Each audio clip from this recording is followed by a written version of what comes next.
The GM babies were born into women who had trouble conceiving their own children. In order to birth the babies, extra genes from a female donor were inserted into the woman's eggs before they were fertilized. After conception, scientists fingerprinted 2 of the 1-year-old children and confirmed that they inherited DNA from 3 adults, 1 man and 2 women. These genetically modified babies, if allowed to mate with non-GM humans, could potentially alter the very genetic coding of generations to come. Geneticists state that this genetic modification method may one day be used to create babies with extra desired characteristics such as strength or high intelligence. Why are we fooling around with this stuff? You're listening to Canary Cry Radio. Now here are your hosts, Basil and Gonz. Hey everybody, my name is Basil and welcome to Canary Cry Radio once again. If you're tuning in from iTunes or YouTube or Twitter or Facebook, Revelations Radio Network, welcome. And also our new network, Fringe Radio Network. If you're tuning in from there, thank you very much for checking us out. My name is Basil once again. And I'm Gonz. This is episode 14. We've been kind of on a little hiatus for a couple weeks. We missed a couple opportunities to record a show. And Basil, what were you up to for the last couple weeks? Yeah, I was actually out of the country for the first week. I went down to Mexico there for Father's Day with my dad, and we spent a bunch of time on a boat there. It's actually kind of funny. I was telling you earlier, we had night watches on the boat because we were, making our way through the ocean at night. And so when it was my turn, it was kind of a trippy experience because you're out there with just complete darkness. Yeah. No lights shining out to see where you're going, and the waves are crazy, and you're up, 25 feet up in the bridge of this boat. And you're just up there in the dark with radar and all these sort of instruments that I, pretend to know what I'm doing with. But it was kind of fun though. I was thinking man, if I'm ever going to see a UFO, this would be the place for me. And so I'm just, I tried to keep an eye on the radar and on all the other instruments to see if I could find any anomalies. I did actually see something a little strange on the radar, but it ended up being a cruise ship. So it was not the mothership. It wasn't subtle. It came by and there it was. Big flash of light. It was crazy. But yeah, so I'm back on dry land, thankfully. Cool. Yeah, I haven't really been on a boat. So, I've been on a boat, but not at night, and certainly not on a 25-foot mast thing. Yeah, no, it's pretty crazy. That's nuts.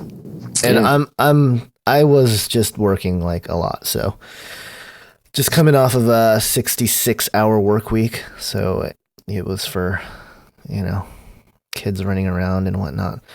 I really don't want to talk about it. What was that? But we're back in action now. We are back in action, and we are going to, I guess before we jump in, we do want to say what's up to some people, because you guys who are listening, what can I say? We started this thing not really knowing what's going to happen with it, but it seems like there's a lot of people listening. You guys are awesome. Just wanted to give a quick shout out to some of the guys that are loyal people who are commenting in our comment section every episode. Arn, Johnny, Truth is Stranger Than Fiction, all one word. And recently, Jim, Frank, and Hunter, they've kind of joined into the conversation. I encourage you guys to visit canarycryradio.com after every episode. If you found us any other way through YouTube or iTunes or Twitter or whatever, visit the site, go on to that comment section, and we have some pretty good discussions there. This is why we did it. We wanted to have interaction with people that are like-minded or, have different thoughts. And it's an opportunity to have your voice heard there. So I encourage you guys to do that. And exactly. And our Facebook friends too. Yeah, Hello, definitely. Facebook friends. Yeah, and, I'm not very strong with Facebook, but I know you're there. I know you guys are asking to, befriend us, and you guys are posting stuff and whatnot. So it's very cool. It's very encouraging. Woo. Yeah. And also, before we jump into the topic of today, which is GM babies, I wanted to also, there's been some emails this week, and I just, I've been kind of lazy. Actually, not really lazy, more like unable to respond coherently. So I'm just going to list off some names of people that have been emailing us, and some of you guys I've replied to, others I have not. So just know that your emails are reaching us, and when we get an opportunity, we will respond, and we'll try to do our best to respond to everyone. We are on the job. We're on the job, yeah. So Bill, Simon, Joey, Steph, Everything Rift, Pam, Fonz, D. Gray, EK, Christopher, Sean, there's 2 Seans, John O, and there's a few others. I'm sure I missed somebody, but thank you guys for the emails. Thank you guys for your thoughts. We really appreciate it. It's really encouraging. A lot of times they're very deep, and they're big topics, and it wouldn't be fair to just give you guys like a short couple sentence answer, so we try to find time to actually give you guys a thoughtful response. And and a lot of times it's good ideas for shows too, and we want to expound a little bit more as well. Definitely. I mean, there's so many topics we can talk about that it's kind of hard to pick and choose, but we try to stick to a couple themes, which we'll get into again with the GM babies and transhumanism and all that stuff. But what do you think, Basil? Do you think we should start reading some of these emails just to give a little airtime, I guess, for some of our listeners? Well, I think if nothing else, I mean, some of these people are pretty intelligent folks, and so I think it would be good to open up a little bit of discussion with that, and Yeah, so we might start doing that. I know Future Quake was a really cool thing that they did, and we're thinking about it. So let us know what you guys think, and we'll abide. Right. But let's get into the topic here. Back to the subject matter at hand, which is genetically modified human babies that exist in the world right now. Some of you might have heard about this. 30 genetically modified human infants have been born in the United States. It was just declassified or revealed, or whatever you want to call it, that over the past something like 3 years, 30 babies who have been genetically modified have been born. It's out. And so that's something we needed to talk about, because that's right down our alley, I think. That's just the very definition of trans, the baby steps, if you will, towards the transhumanism that we've been talking about for many episodes now. So here we go. Yeah, it's kind of like you said, some baby steps. And it was a program at the Institute for Reproductive Medicine and Science of St. Barnabas in New Jersey that was doing this experiment. And I guess 2 of the babies have been tested and have been found to contain genes from 3 parents. So we try to dig into various angles on a lot of these topics. Obviously, the conspiratorial side, which is kind of the platform we launched from, but also the ethical sides, philosophical, but very practical as well. Like, how does that look? That child now has genes of 3 parents. Like, what's that do for, Right. And the answer is we simply don't know what sort of ramifications that have in the long term, because this is just coming out now. And I can almost guarantee that if the world continues for another 10 years, that we will be in a place where genetic modifications of zygotes and eggs and sperm and things like that will just be a normal part of procreation, or the reproduction of the species. And that's the real part. My jaw pretty much dropped when I started reading this, or even when I saw the headline, because we talk about this all the time, but to actually see it in the headlines, declassified, and talking about how these infants, the eggs were genetically modified. Right. And so we're not saying they took actual babies and injected them with other people's DNA. Yeah, stuck them with things. But so yes, the ingredients for life there had been genetically modified with DNA from multiple human beings, and so here we are at the very birth of genetic modifications. Yeah, and if again, we always have to say this, but it's true that if it's hitting the news, then more stuff's going on, and more stuff has gone on. So I think it's kind of a cliche thing, but we really, when we start seeing things like this in the news, we really have to reiterate that point, because again, we don't know what's really happening in underground labs, in black projects. The military is, they're trying to create these super soldiers.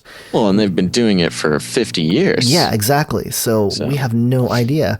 So this is just the toe in the water for the public. Yeah, just to start getting used to this sort of thing. Right. And obviously the movies and TV shows and stuff that have continued to indoctrinate the masses into accepting this kind of outcome, or this kind of, I guess, procedure, if you will. True. But one of the things that they talk about in this article is this, the author here, Michael Hanlon, says that altering the human germline, in effect tinkering with the very makeup of our species, is a technique shunned by a vast majority of world scientists. Geneticists fear that one day this method could be used to create new races of humans with extra desired characteristics such as strength or high intelligence. Right. And now, one thing real quick, the thing that I find so interesting just simply about the article and how this has come out to the public is, I mean, Gonz, you and I talk about this all the time. Right. You know, we talk about creating new races of humans and, super strength and super intelligence. And that's just a huge part of our worldview of, the conspiracies that happen in the world that, some people would think we're crazy for. Yeah. But here it is in the very public eye with this groundbreaking, world-shattering article talking about the upcoming creating new races of humans. Yeah, and it's really subtle too, as far as this isn't getting as much press as it should. I mean, the people that are talking about it are people in our ilk, people that kind of look into this stuff in general. Otherwise, the mass populace, they probably see this and, oh yeah, okay, cool. Science is progressing, awesome, and then move on to whatever. Yeah, it's alarming that it's not talked about more in the public. So hopefully, again, yeah. Well, I think it's all part of the indoctrination. I mean, we've been some of the best movies some of the best sci-fi movies, at least over the past 10, 15 years, have all included genetic modification for humans or some sort of transhumanist thing. So, I mean, I feel like the public who are not in the know to ramifications and don't spend the time to really think about this are stoked. I mean, Hollywood's coming true. So yeah, exactly. But yeah, going along this line of how the geneticists fear that one day this method could create new races of humans, I found a little tidbit that I thought was interesting. Back in April of 1998, a couple scientists, Jeremy Rifkin and Stuart Newman, who they're both against genetically modified organisms, they applied for a patent for what they called a human Z, HUMANZEE, which is part human, part chimpanzee. And they did it to draw attention to this topic, to fuel a debate, if you will, about genetically modified organisms, about this exact thing that we're reading about today.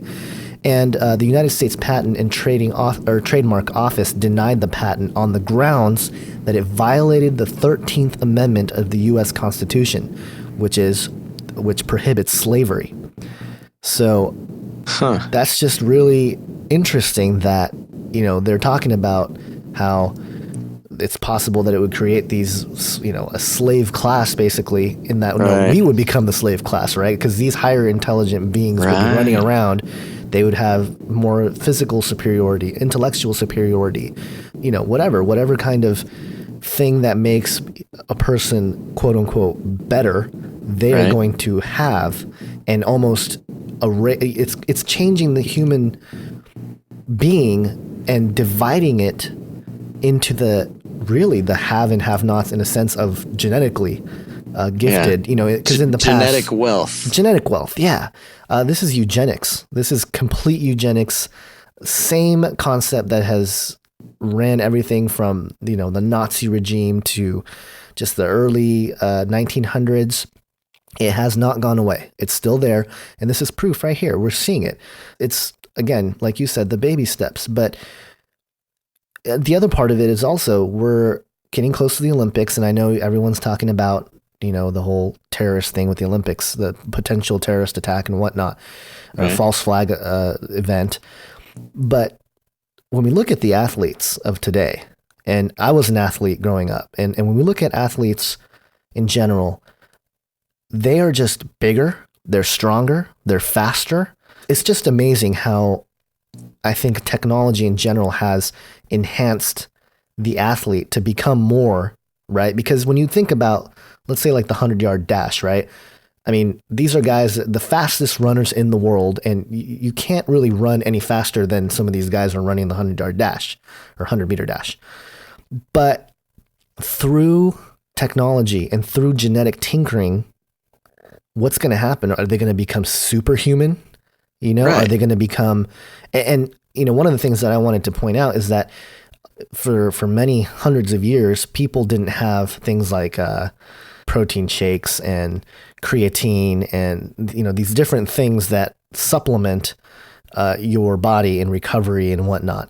And obviously there's steroids and, there's that whole ethical side of steroids and, we can get into all that. But more importantly, some of those things affect your genes. If you're getting a lot more protein than you should be, it's changing something in your genes, right? I mean, it's changing or at least manipulating it.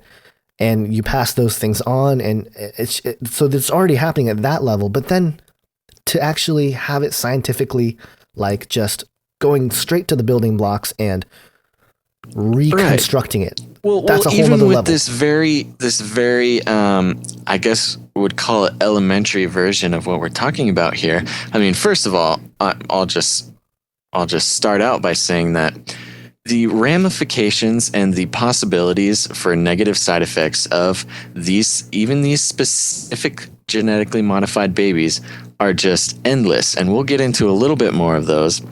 But staying on, your topic of athletics and Olympics and things like that, well, if this continues, we have things like drug tests and steroid tests for athletes right now. But I mean, if it comes to the point where designer babies are able to be designed to be more athletic, or even with this very elementary style of genetics, where and we'll get into a little bit more, where we're just injecting other people's DNA, and so there's 3 parents, genetically. Are there going to be tests for athletes? I mean, it just creates a whole new class of people who are fundamentally set apart from other human beings.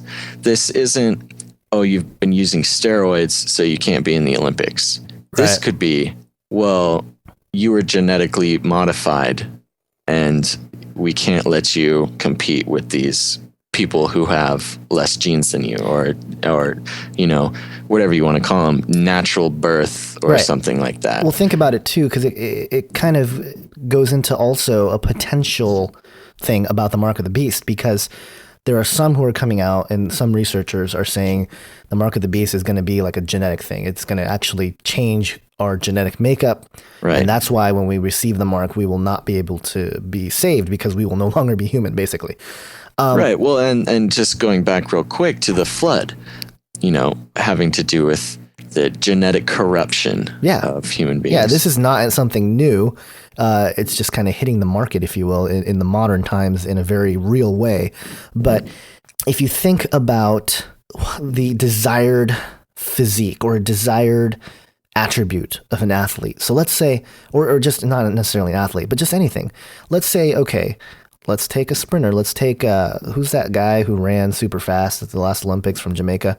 I don't remember his name. I believe his name was Usain Bolt or Speedy something? Gonzalez. Speedy Gonzalez. Or super fast guy. Super fast guy. I think his name was Usain Bolt, and I could be wrong. Maybe he wasn't from Jamaica. I don't remember. But the dude was fast. Okay. Let's say that his genes become available, not the genes he wears, the genetic code, if you will, that gives him that extra boost of whatever it is that makes him run faster than anybody else on this planet for 100 meters anyway. What if that becomes available to people? Like, people are going to be lining up, you know? Well, right, exactly. Well, it's like if you could bottle Michael Phelps, yeah, you know, and for a fee, his DNA could be injected into your egg or your zygote or wherever the process takes place, and there you have it. You paid $1 million, and now your baby has your DNA, your wife's DNA, or your husband's DNA, and the DNA of Michael Phelps, the huge gold medalist from the Olympics, and just an amazing athlete as a human specimen in general. And so, I mean, we're just...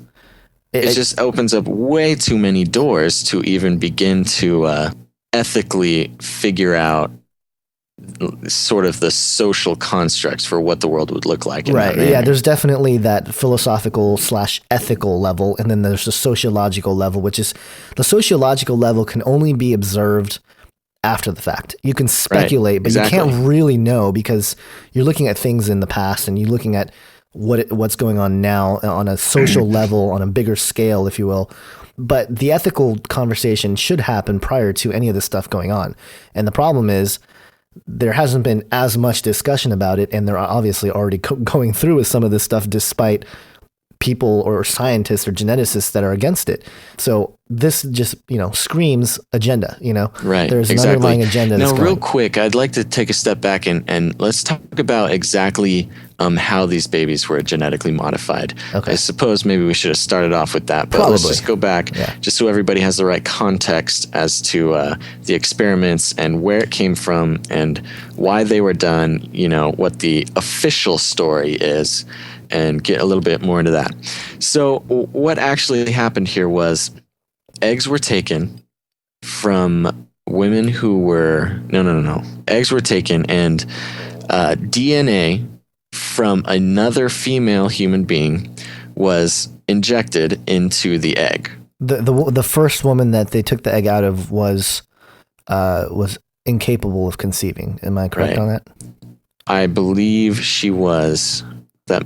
As we both scour through the article to try to find that part. I know, same here. But anyways, so that's what happened. They took the DNA from one woman and put it into the egg of another woman. And what happened was the DNA of the egg began to take on characteristics of both of the DNA, both sets of DNA. Right. And that's what happens in these very small, very basic reproductive cells. They're very malleable in a very biological sense. And so that's what happened. And now they fertilize the egg, and now you have two mothers and one father, genetically speaking. Right. Now that egg is put, back into the womb, and it is gestated for 9 months and comes out, and they test the genetic fingerprint, and what a surprise! The baby did take on 3 sets of DNA and genetically has 3 parents. So that's a little bit of background there for you with exactly what happened while we continue to talk about this in further detail. Right. It's really interesting to think about if this is even possible in a naturalistic sense. And I'm trying to think, and it's like, well, maybe, but really highly unlikely, right? I mean, I don't think... I cannot visualize an instance where this would have happened in nature. Right. And I think there may be a very specific reason for that. Yeah. But and here's something that concerns me. And this is my biggest concern. And not only for the purposes of conversation, this is not for the purposes of maybe even ethics or anything like that. But think about, we just don't know. We don't know how the body will respond to having an extra set of DNA to deal with, an extra box of Legos to start building with. Right. If you understand my analogy comparison there. Yeah. But now think about this. So now that child who is born of 3 genetic makeups grows up, and, you know, given this is a world where they just allow these children to, you know, live normal lives, what if they get married and have a child? So now that child is pulling from, if we're talking about generations here, it's pulling from 5 sets of generational DNA. Right. But even to go further, if 2 of these genetically modified children got together, now we're talking about 6 sets of DNA coming from 2 generations trying to get together and build a human being. And we can talk about the science of this all we want. We can talk about how exactly the DNA splits and finds itself, and how, that whole process works. Yeah. But we simply, and we can theorize about, maybe it wouldn't be a big deal. Maybe the DNA would just go ahead and do it, and the baby would turn out just normal, but just look a little funky, or you just don't know. But the fact is that we don't know. Yeah. We don't know what the human body is going to do with 2 extra sets of DNA. I mean... Well, that's why we're trying to find out, right? I mean... Well, exactly. But now what's happening is these experiments are human beings. Yeah. This isn't, watching cells reproduce in a petri dish. Right. Now we are watching cells reproduce, and these cells have brains, they have minds, they have spirits, they are human beings who are living lives, who are now subjugated to a lifetime of experimentation, a lifetime of being tagged as the first genetically modified baby. So it is a very big deal, a lifetime of being watched, almost like the Truman Show. And even think about this. I'm kind of going on a tangent about the psyche of these children as they grow up. But these first genetically modified children, think about this, are going to grow up probably to become an age where they will be seeing regular genetic modifications to infants. So they will be sort of a prototype to. And I mean, you can sort of think of all sorts of feelings that might come up of being, old technology or something like that. Yeah, well, they can be used as, like you said, a prototype, but I mean, almost like an advertisement for this type of procedure. Look, this guy came out fine. Right. He's intelligent. He's a young, healthy male or whatever. There's no harm. We haven't shown harm in this experiment. Therefore, we can probably continue to do so, and any kind of problems that may arise, we'll deal with it then, which is kind of the mentality. But if you kind of dig into the spiritual side of this, you have to wonder, at what point is the human being not necessarily no longer human? Because this is all human genes that we're working with right now. But at what point is it such an abomination to the way things are supposed to be from a godly perspective that they are simply living human, well, in shape anyway, but lacking perhaps a soul? It's kind of we don't know. Like you said, we have no idea. But this whole thing in general, if you think about the Old Testament, okay, if you look at a lot of the just the bloodline in the Old Testament to the Messiah, a lot of times they picked women that couldn't conceive. over and over and over again, the women were barren. And then God miraculously gave them a child when they're much, much older, normally when they were past the age of reproducing. Right. And when you look at this example that we see in this article here, this woman was having trouble conceiving, and so we, took care of it ourselves. We used medical, scientific measures to make it happen. And now we have this kind of weird 3-parent thing going on. Right. And if I could just interject for 1 second, I want to make point out that this technology comes about in a context which is helping an infertile woman bear a child. Right. Now, and we talk about this a lot, about things coming up in the world and how they're sort of framed as this positive thing. Positive. They're benefits for beneficial to humanity. Yeah. And we're really good at trying to help each other out and sometimes causing more damage than we mean to. But so don't get us wrong here. I feel for the barren woman. I mean, that is a very biblical concept. Yeah. And so it's not that we don't want infertile women to have children, but we're just talking about now just some very serious who knows? I don't know what I'm trying to say. Price. There may be a very serious price to pay. Yeah.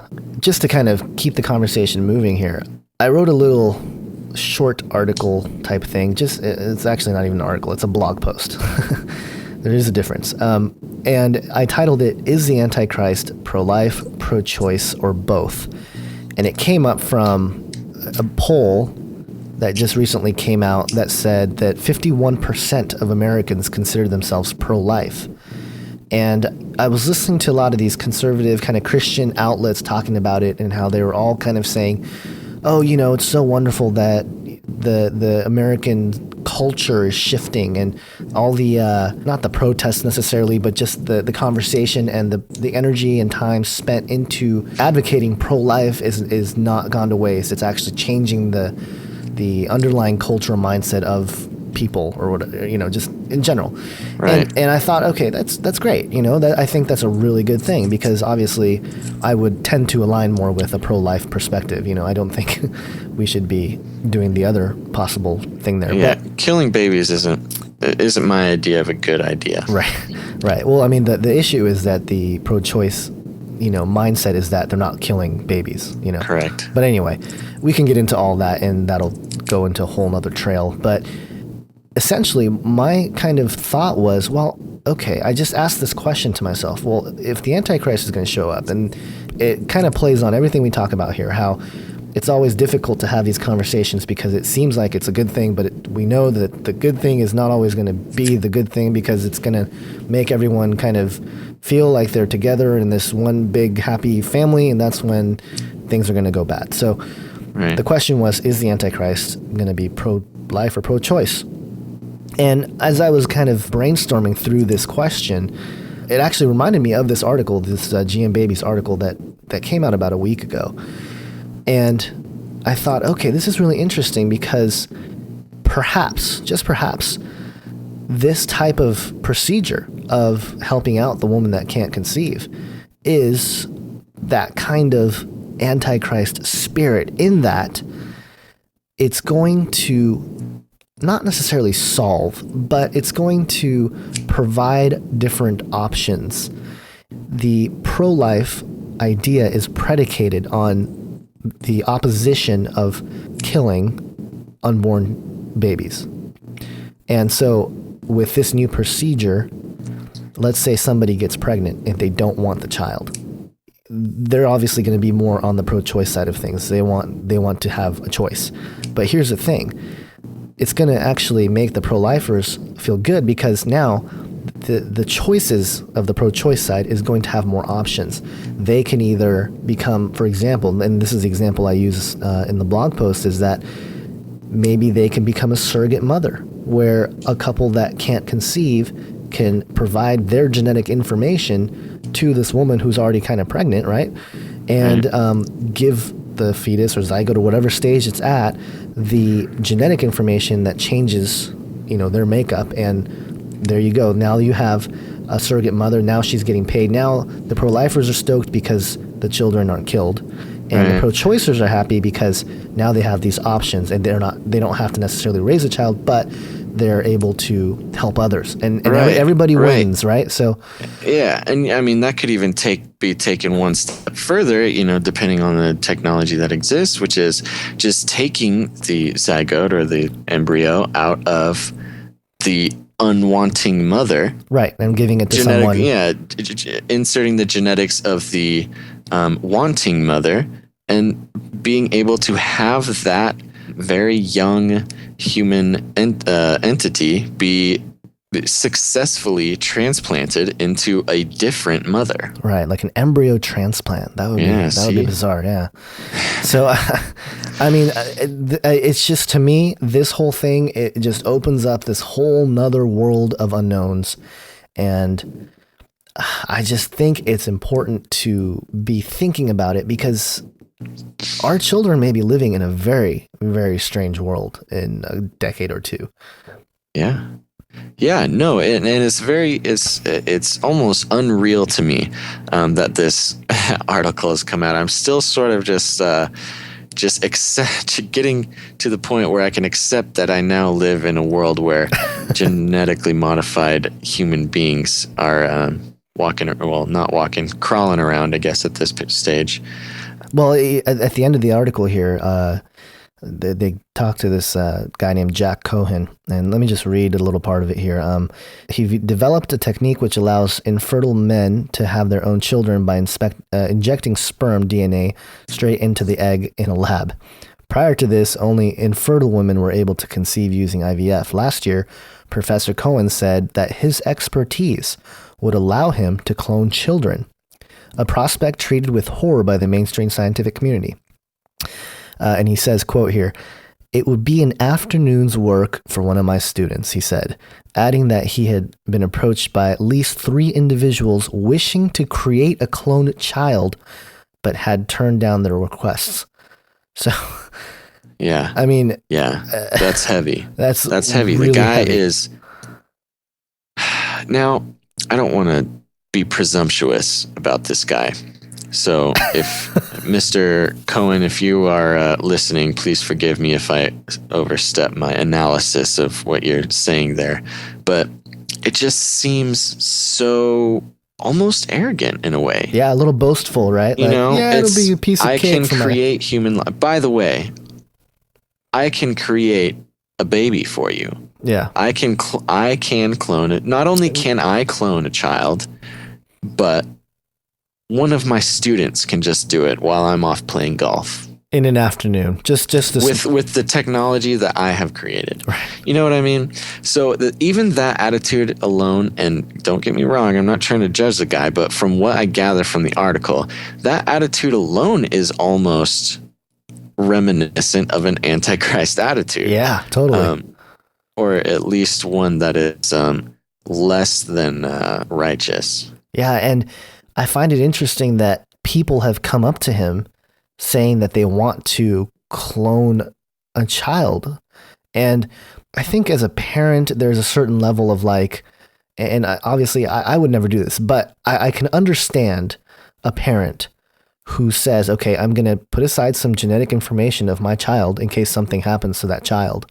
Ooh. And there's a Professor Cohen over there. He can give me back my child. And boy, that is some freaky stuff. Right. And then we start getting into, the spirit of a cloned child. Yeah. Now, I'm not going to go so far as to say that a cloned child will not have a spirit. Personally, I believe if it's a human being, they're going to be given a spirit. But say you take the DNA from an old dying oligarch who says when he dies, he wants his DNA to be cloned. Now, I don't claim to know how the whole giving of spirits work, or, inception of spirits, or however that works. Right. But just pretend for a moment that it has something to do with the DNA. which it very possibly could. Well, I think, just to interject, I think the DNA acts as a physical host or physical medium that contains or holds the information. I think we talked about this with Doug Hamp a little bit about the arrangement of certain physical attributes that provide the non-physical to manifest. So anyway, exactly, go on. Precisely. And now, so if you are cloning a human being who has already existed, I mean, does the same spirit reside within that human being? And I mean, obviously, science will say no, because science, I take that back. Popular non-Christian science will say that no, that won't happen because, a spirit is not going to be a physical thing. A spirit doesn't exist. We can't test a spirit. Right. Spirits don't exist. But the fact is that we just don't know. Right. And I find it intriguing. And I believe I've brought this up before. Maybe I haven't. I don't know. But there is a way you can read into Scripture, in Revelation, I believe, that talks about those whose names were not written in the book of life. And I think a lot of people say, oh, those are the people that rejected God, rejected Jesus. But there is a potential, and I'm not saying I know this for a fact, but just a potential that those whose names were not written in the book of life are people walking around that never were supposed to exist. This is just pure speculation. It does literally make sense. Yeah. To read into that in that manner. Yeah, and so if we look at what's going on with this stuff, it's very possible. We just don't know. That's. At the same time, you could also look at it now. If that oligarch had himself cloned, and so now the spirit that was once in the old man now resides in the child. Right. I mean, just playing with the imagination and some sort of imaginary logic here. Imaginary logic. I mean, I'm just playing in a world here. Right. No. Yeah. Go for it. That we're free. We're making free, up my own laws right now. But if that were the case, then I mean, would all the belongings be transferred? Would all the wealth be transferred over to that child? And when he's 18, he gets to do what he wants with it. Would he be aware of his situation and the situation of his former body? I mean, and the very want and the very desire to sort of reach, let's call it, an sort of immortality, with the repetition of cloning one after the other. I mean, it fits in with the conspiratorial search for everlasting life, for invincibility, for the whole transhumanism desire to live forever. Yeah. And those in the Illuminati and the shadow government and the real rulers of the world, if they are able to live forever, or I guess in this case would technically be living multiple lifetimes, I mean, if anybody's going to be funding that, I imagine that would be them. Yeah. And this plays right into a Manly P. Hall quote that I used in the film Age of Deceit. It jumped out at me. It's, "The supreme human purpose is the perfection of man. This must come first, and when this end has been achieved, all good things will inevitably follow. Only enlightened men can sustain enlightened leadership. Only the wise can recognize and reward wisdom." And it feels like the scientists that are doing it are kind of using that as kind of a war cry or a mantra type thing to pursue what they're pursuing. And we should figure out a way to have a conversation with some of these guys that are pro like genetic modification. I just wanted to speak because I think we don't have necessarily, Basil, we don't necessarily have like a clear understanding of how they think. I mean, we can speculate, and we do speculate on the show, but I'm not sure if anybody does, really. That's true. But I mean, I would just like to have a conversation and pick their brain a little bit. Yeah, no, absolutely. Because it boggles my mind. Like, what and not in a sense to be condescending or like judgmental towards the person. I just want to know what drives them. I'm almost unable to put myself into a position to sort of have empathy with that worldview. Right. And I consider myself to be pretty good at that. And so, I mean, I can logically understand their reasoning, but as we all know, there's a lot more to that when it comes to people and their beliefs.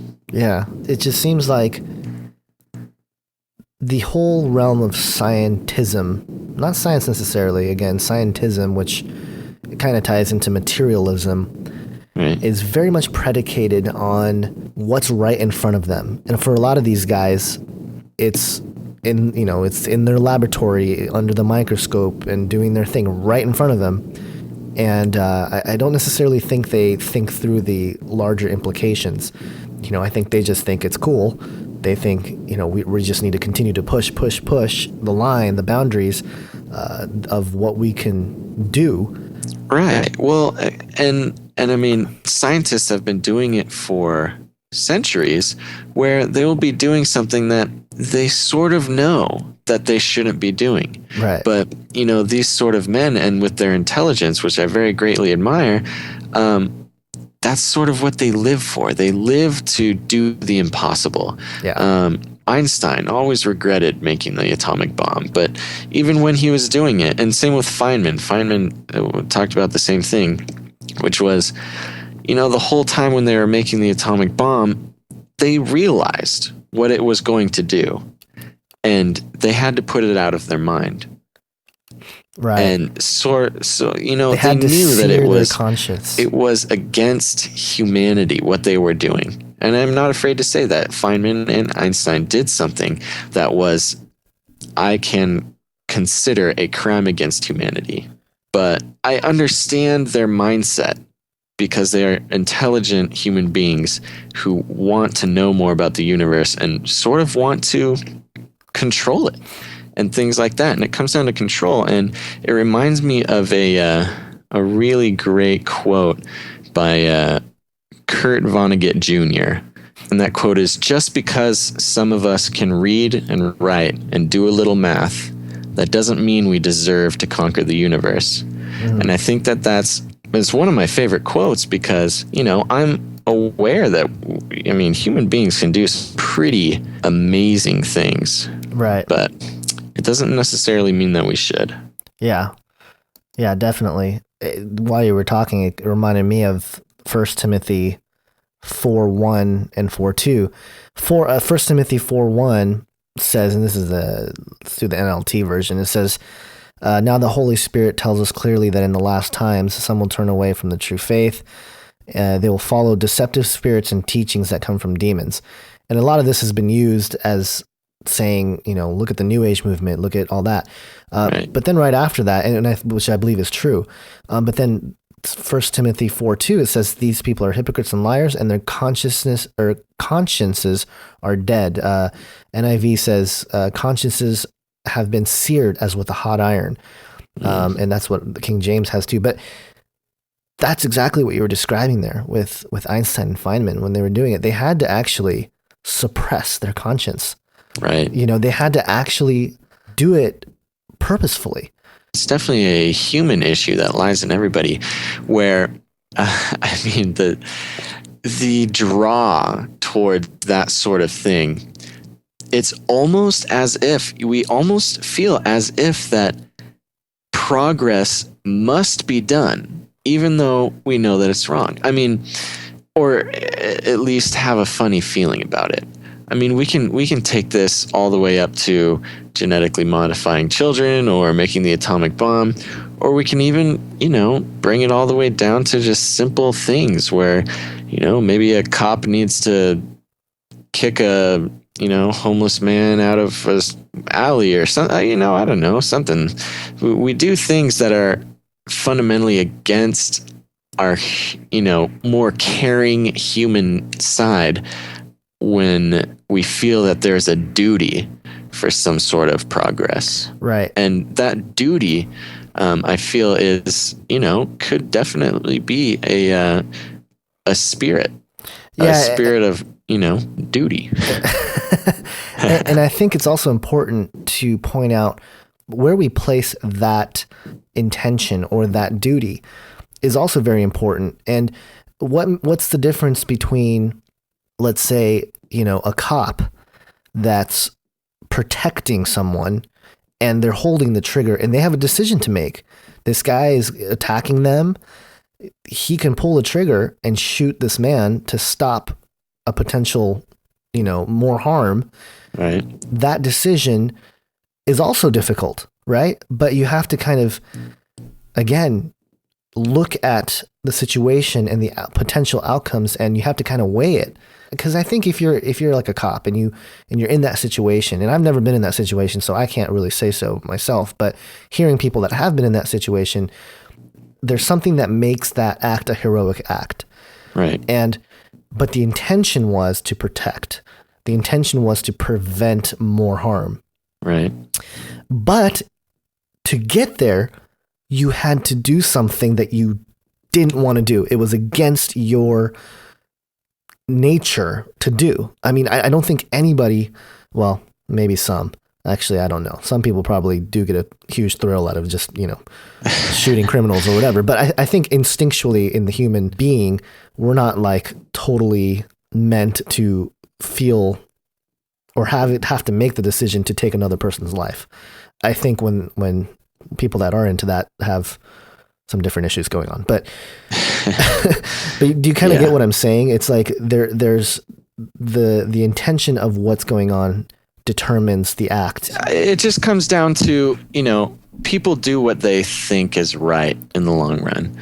People will, even when it comes down to a hard decision, people do what they desire in their heart. And like I said, and your actions build habits, and your habits become your character. So if you're a scientist and you're making choices, that may be a little bit unethical, a little bit unorthodox, but they're small scale. So you go ahead, you do it, and maybe in this line of work, you might lose a fetus or a zygote or a couple of those things, and you're able to just look at those as not quite human yet, and you start making those decisions.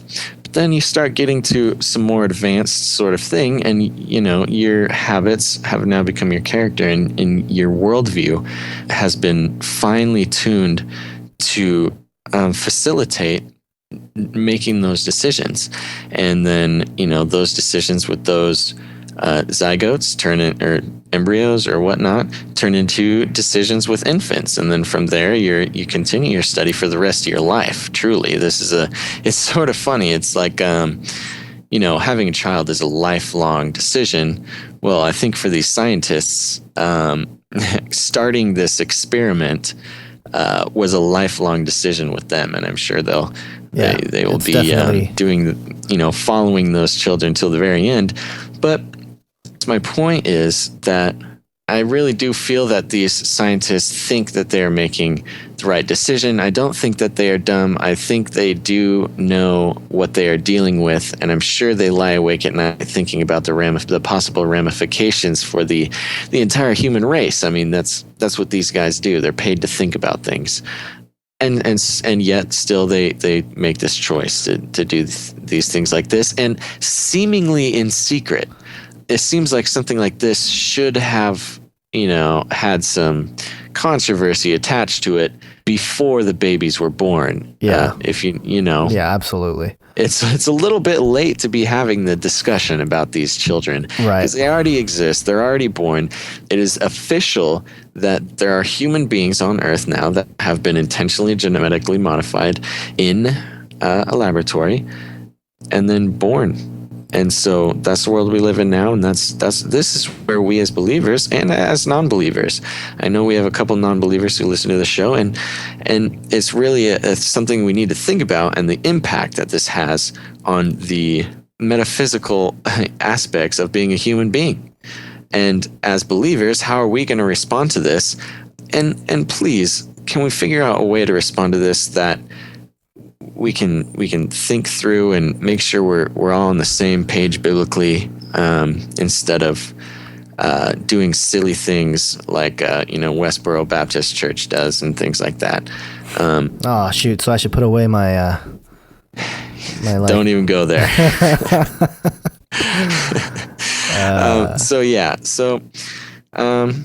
There we go. What do you say, Gonz? Well, I mean, I think this thing is a game changer. I think it's gonna.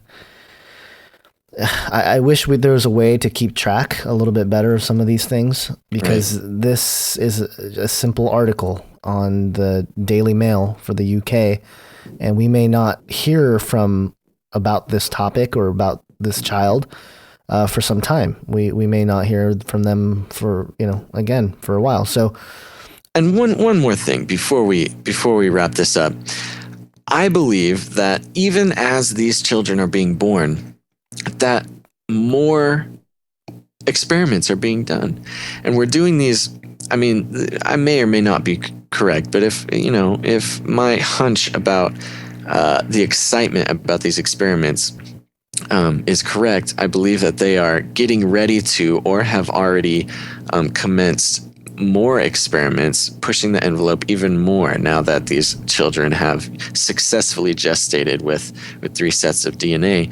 And I really wish that they would wait a little bit and really figure out how how it's going to work out. Well, if we go by the suggestion of the guy from the article we read a couple episodes ago, just keep going and hope for the best. So this is exactly that being played out. This is exactly what we were talking about in that episode. Yeah. And that's exactly, I'm very glad that you brought that up. Because it's true. That it's is an true. awesome connection between those 2 episodes. This is exactly what that was. And I hope you guys listen to that, or else you're just very confused right now. But I think another point that I just thought of, as I have bursts of moments of clarity and other bursts of moments of beginning to fall asleep. Right. Part of the reason why such research and experiments have progressed, we have to trace the money, and we have to trace the financial backing of this, and we have not done that. But I am more likely willing to bet that if we are capable to trace it back, it goes back to the same folks that we always talk about, the Illuminati, the elite. They're the ones, and most scientific research is government funded. You have to get grants to do your research. And if the research isn't approved, then you don't get money to do it. So it's obviously going to be tailored to a specific direction, a specific kind of some trajectory. Decision-making entities. Yeah, exactly. So, I mean, it's the same thing as, I went to public school, and, I think back to like history lessons, and all we learned was like Egypt and, the Greek gods. And I mean, there's a certain set of educational indoctrination, really, that started way back. The Masons and especially the Illuminati, they work in an esoteric spiritual framework that includes all the the Greek gods, the Roman gods, and they take very strong belief and they take very strong actions in the world based on those beliefs, on those old ancient gods. And what's happening in our schools? In public school, we learn all about the Greek gods. We learn all about the Roman gods. We read the stories and we take tests on them. But yet we're not allowed to talk about Yahweh. Yeah. We're not allowed to talk, you know what I mean? They don't want creation be in school or anything, and I get it. They talk about the Greek gods in literary like a mythological sense and things like that, right? But still, I mean, there's some books about Jesus that are could probably be read in public school system, that are along the same lines, and so it's only when you step back and take a good peek at the picture like that you realize that. And I know you guys may already be on the same page, but there are some very shadowy hands at work in every aspect of our world today. Yeah, and it's going to continue to rage, and I think as we kind of get halfway through the year, as we finish up June, and 2012 has been such a huge year that's been talked about for so long. Right.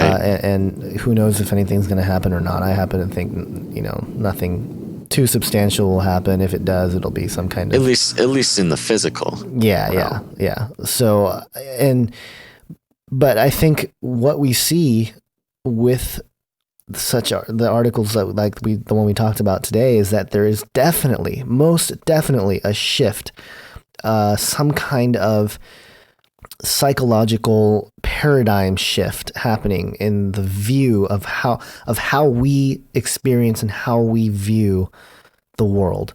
And obviously today the way we look at the world is completely different from people that looked at the world 20, 30, 40 years ago.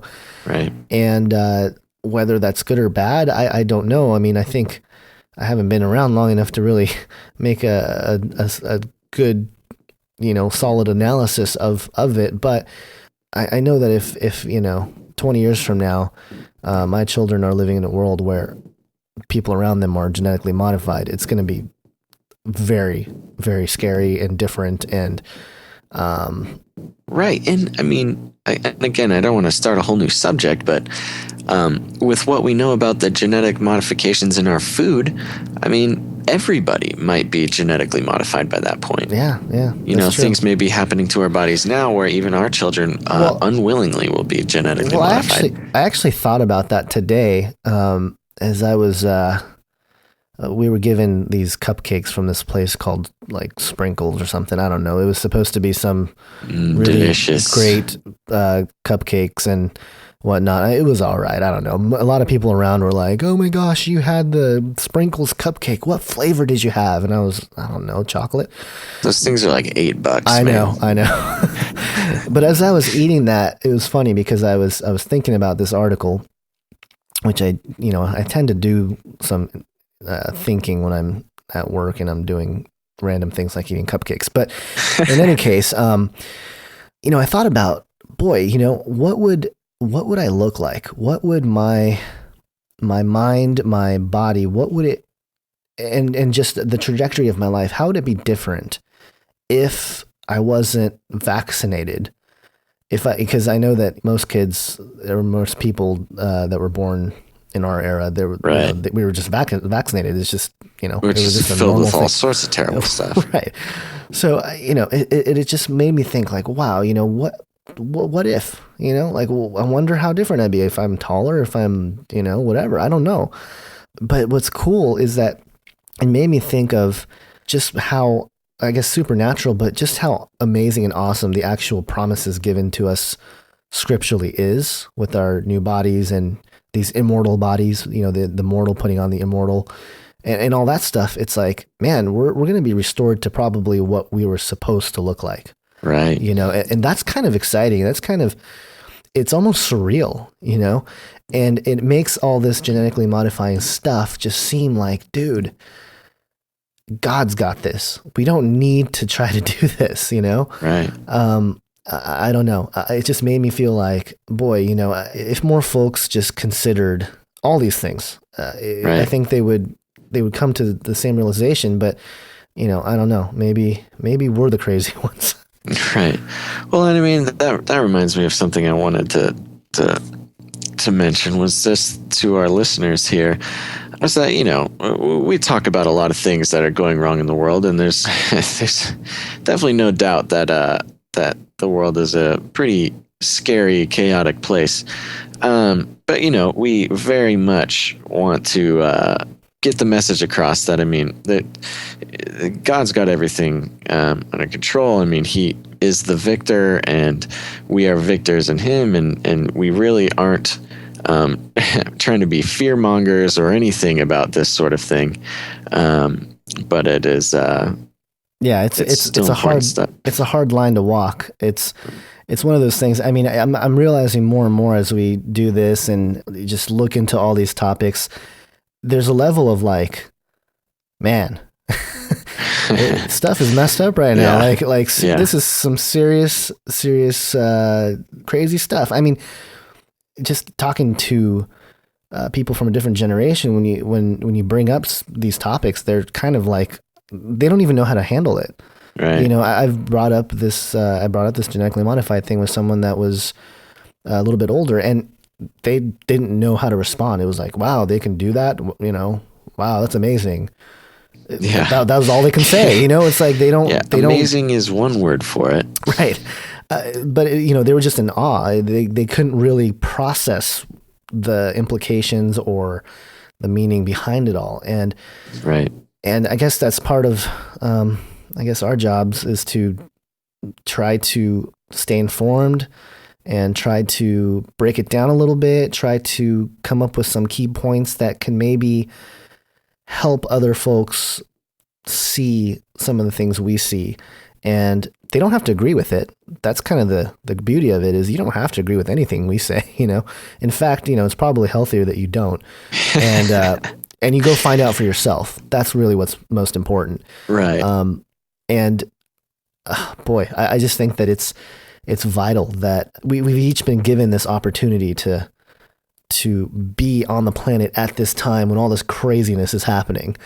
And because, I mean, if you think about history, most of it's farmers, you know, doing all this stuff. And then boom, technology explodes. And now look at us, we're genetically modifying children. So we live in some pretty amazing times. And so we can't forget that there might be a purpose behind why we're here. So. Yeah, this is a very exciting time. And I know a lot of other generations have said that. And I will just say it again. These times that we live in now are just very strange, I would say. Yeah, for sure. All right. Well, I think we've gone pretty far down the rabbit hole here today. Thanks for tuning in, everybody. We really appreciate it. Make sure to check out the comments section. Get engaged in the conversation. Give us an email. We love to hear your emails. We try our very best to get back to you in a very timely manner. And also, the newsletter is still there. We are still working on the content for that. But if you are interested, you can go to the Chirp tab on the website there and sign up for that. Oh, and I totally forgot to mention this. And this is something that I probably should have mentioned at the top of the show. But I'm going to be in Branson, I guess, a couple weeks from now, which anyone listening to this later, this doesn't really apply, but I'm going to be at the Prophecy Summit in Branson. We'll be hanging out there. I know there's some speakers there. The Prophecy and the News are the ones that are putting this whole event on. Right. And with the stroke... Your buddy, our buddy, Doug Hamp's going to be there. Yeah, Doug's speaking. L.A. Marzulli will be there. L.A. Marzulli is going to be speaking. Rob Skiba, Gary Stearman. There's several others that will be speaking. And I guess I'm going to be working at a table most of the time. I think I'm going to be able to see some of the speakers that I want to see. But well, there we go. Anything else, Gonz? I need to go to bed. All right, guys. Well, thanks a lot, and we'll talk to you into your ear next time. Awesome. Later.